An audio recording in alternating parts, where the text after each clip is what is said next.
Ang malunggay, kilala sa tawag na the miracle tree or tree of life. Kaya siya tinawag na ganun dahil sobrang dami niyang napipigilan na sakit. Halos umaabot sa 300 uri ng sakit kaya niyang pigilan.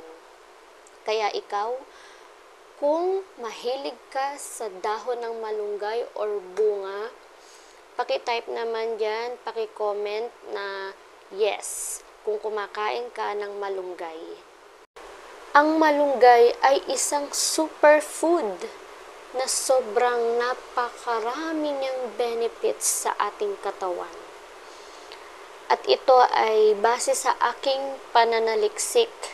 Disclaimer po guys, hindi po ako doktor at hindi po ako isang scientist or expert.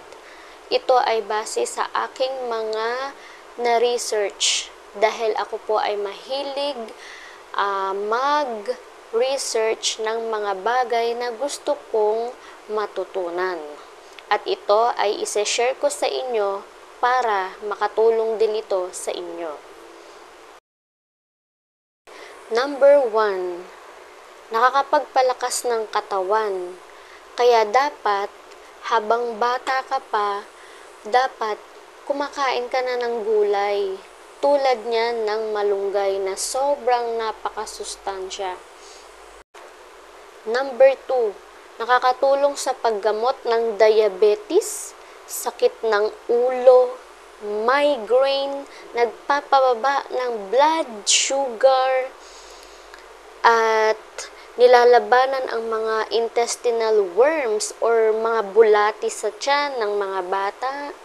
Nakakagaling din siya ng lagnat, hika, hyperacidity, at ulcer. Mabisang gamot din ito sa mga ubo ng bata, lalo na sa sipon. At pwedeng-pwede rin ito sa mga high blood.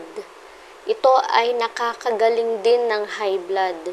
Gawin mong tsaa yung malunggay. Magpakulo ng tubig at lagyan ng dahon ng malunggay. Gawin mo yon araw-araw para ikaw ay gumaling.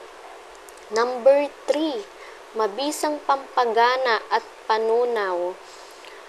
Marami itong fiber, mayaman ito sa fiber.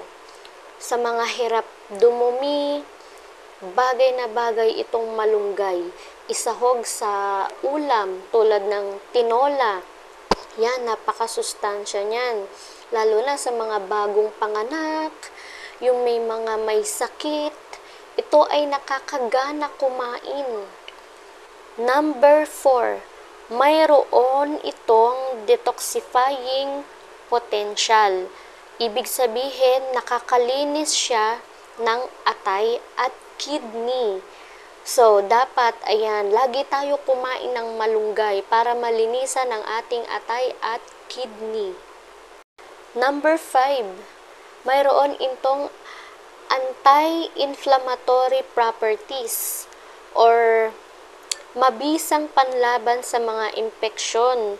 Yung iba umiinom ng powder na dahon ng malunggay or ginagawa nila itong juice, bine-blender. Number 6, protection rin ito sa mga mata, lalo na yung mga makatiyong mata or namumula. Uminom ka palagi ng malunggay or kumain ka palagi madalas niyan. Number 7, kapag may sugat ka na matagal gumaling, yung dahon na pinakuluan mo, pwede mo yun itapal sa iyong sugat para gumaling. At pwede rin ito sa may mga rashes at nakakatulong ito sa kalusugan ng ating balat. Pwede ito ipahid kapag may rashes, pwede rin sa mukha, pangtanggal ng wrinkles. Dahil ito ay mayaman sa vitamin A, C, at E. Dahil ito ay may antifungal properties. para mapanatiling healthy ang ating skin. Number 8, nababawasan ang mood swings at anxiety. Yung mga taong palaging galit, mga stress, may mga anxiety, yan, kumain kayo ng malunggay. Gawin yung juice or gawin yung tsaa. Number 9, nakakaganda ng buhok, mabisang panlaban sa mga balakubak at ito ay mabilis makapagpahaba ng buhok. At mabilis din makapagpatubo ng ating mga buhok. Number 10, ito ay mabisang antioxidant. Ang malunggay ay siksik sa mga antioxidants na panlaban sa mga kanser at ito rin ay lunas sa kanser. Pinipigilan nito ang sakit na lumala. Number 11, para sa mag-asawang nagpaplanong magkaanak, mabisa ito para sa reproductive health, lalo na sa mga kalalakihan. Ito ay nakakapagpadagdag ng sperm count ng mga lalaki. Number 12, nagpapatibay ng buto dahil ito ay mayaman sa phosphorus at calcium. Number 13, tumutulong sa kalusugan ng utak. Gamot din ito sa mga may Alzheimer or yung mga makakalimutin. Kumain tayo madalas ng malunggay para tayo ay lumakas at maging healthy. Sabayan pa natin ng ehersisyo. At syempre, kumain pa rin tayo ng mga masusustansyang gulay at mga prutas. Sana po ay nakatulong ang video na ito. Please give me a like and please subscribe sa aming YouTube channel para ma-notify po kayo sa mga bago naming susunod na i-upload na videos.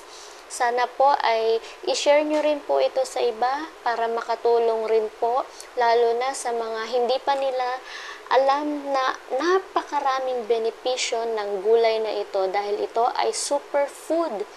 Tandaan mo, ang malunggay ay tinatawag na the miracle tree or the tree of life. Kilala rin ito sa sikat na pangalan na moringa.